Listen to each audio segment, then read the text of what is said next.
Hello friends, welcome to best English classes. मैं हूं प्रतीक तंवर और आज हम डिस्कस करेंगे प्राइज डिस्ट्रीब्यूशन सेरेमनी।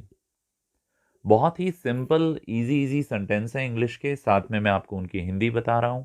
आइए शुरू करते हैं। Prize distribution ceremony is significant to encourage the efficient working of a school. जो प्राइज डिस्ट्रीब्यूशन सेरेमनी होती है, यानी कि जिसमें प्राइजेस बांटे जाते हैं, वो बहुत ही सिग्निफिकेंट यानी इंपॉर्टेंट होती है एनकरेज करने के लिए, बढ़ावा देने के लिए efficient working of a school. एक विद्यालय अच्छे से काम करे, उसके लिए ये बहुत ही ज़रूरी होती है। It comes only once a year, ये सिर्फ साल में एक बार आती है। This generates new enthusiasm in the students, ये उत्पन्न करता है एक नया जोश विद्यार्थियों में। A strong link is established between the parents and the school staff. एक अच्छा लिंक बन जाता है पेरेंट्स और स्कूल के स्टाफ के बीच में। This year, the prize distribution function attracted a big audience consisting of parents and invitees. इस वर्ष जो प्राइज डिस्ट्रीब्यूशन फंक्शन था, उसमें बहुत बड़ी ऑडियंस आई थी। बहुत सारे लोग आए थे, जिनमें शामिल थे पेरेंट्स भी और इनवाइटीज, जिन्हें आमंत्रित किया गया है वो। The district collector was invited to grace the occasion as the chief guest. जो डिस्ट्रिक्ट कलेक्टर हैं, उन्हें आमंत्रित किया गया था समारोह का सम्मान बढ़ाने के लिए मुख्य अतिथि के रूप में। The preparations for the function started a month earlier. इस उत्सव की तैयारियां एक महीने पहले शुरू हो गई थी। The school building was whitewashed. जो विद्यालय की बिल्डिंग थी, उसे whitewashed किया गया था। The school auditorium where the program was to be held was decorated with pictures, garlands and charts. जो विद्यालय का सभागार है, जहां पे कार्यक्रम होना था, उसे सजाया गया था पिक्चर्स, मालाओं और चार्ट्स के साथ। On the appointed day, a beautiful table and some chairs were placed on the stage. निश्चित दिन पर एक सुंदर मेज और कुछ कुर्सियां रखी गई मंच पर। The carpets were spread to accommodate the students. Carpets बिछाए गए, दरियां बिछाई गई विद्यार्थियों के बैठने के लिए, कि विद्यार्थी वहां पर आ सकें, अकोमोडेट हो सकें। And in the remaining part of the hall chairs were arranged. और उस सभागार का जो बाकी का भाग था, वहां पर कुर्सियों को जमाया गया। अब the front rows were reserved for teachers and invitees. जो आगे की रोज थी उन कुर्सियों की, वो आरक्षित थी शिक्षकों के लिए और जो आमंत्रित लोग हैं उनके लिए। The function was suppose to begin at 5 PM। कार्यक्रम 5 बजे शुरू होना था।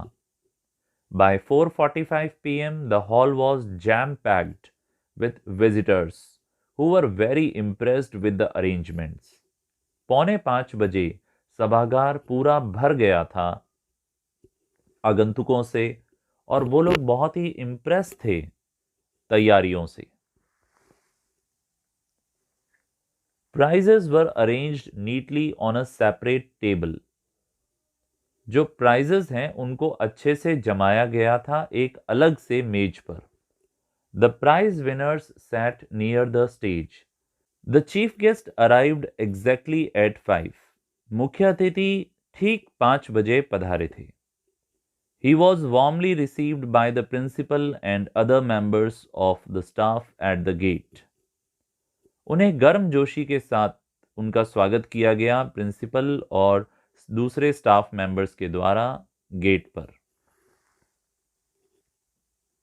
The school had played the national song. विद्यालय में राष्ट्रीय गीत प्ले किया गया। The scouts gave him a guard of honour. Scouts ने उन्हें गार्ड ऑफ ऑनर दिया। The function started with a welcome song. उत्सव शुरू हुआ एक स्वागत गीत के साथ। It was followed by a short drama. और इसके बाद एक छोटी नाटिका हुई। The principal read the annual report about the progress, results and co-curricular activities of the school. Principal ने वार्षिक रिपोर्ट पढ़ी, क्या प्रोग्रेस रही है, क्या रिजल्ट रहा है और को करिकुलर एक्टिविटीज जो हुई स्कूल में उनके बारे में। I got a trophy for getting second rank in my class and certificate for my runner up position in debate competition. मुझे एक ट्रॉफी मिली क्लास में सेकंड रैंक आने के लिए और एक सर्टिफिकेट मिला। मैं रनर अप पोजीशन पे रहा था एक वाद विवाद प्रतियोगिता में। The principal delivered a speech wherein he praised the performance of the students and encouraged them to participate more and more. Principal ने एक भाषण दिया था जिसमें उन्होंने प्रशंसा की विद्यार्थियों की परफॉर्मेंस की और उन्हें बढ़ावा दिया ज़्यादा से ज़्यादा पार्टिसिपेट करने के लिए, भाग लेने के लिए। Then the principal got up and thanked the chief guest for his kind visit to the school. तत्पश्चात प्रिंसिपल खड़े हुए और उन्होंने शुक्रिया किया मुख्य अतिथि का उनकी इस काइंड विजिट के लिए स्कूल में। Finally the function came to an end with everyone singing the national anthem. उसके बाद में वो उत्सव समाप्त हो गया, सब लोग गा रहे थे national anthem. The following day was declared a holiday by the principal. अगले दिन एक छुट्टी डिक्लेयर की गई प्रिंसिपल के द्वारा। फ्रेंड्स, इसी के साथ ये छोटा सा टॉपिक फिनिश होता है, prize distribution ceremony. I hope ये आपको अच्छे से समझ में आ गया होगा। आप भी इसे बोलने की प्रैक्टिस करें। यदि आप चैनल पे नए हैं तो हमें सब्सक्राइब करें, लाइक करें, कमेंट बॉक्स में अपना फीडबैक ज़रूर दें और अपने फ्रेंड्स के साथ शेयर करें। जल्दी फिर मिलेंगे एक और टॉपिक के साथ। Thank you so much.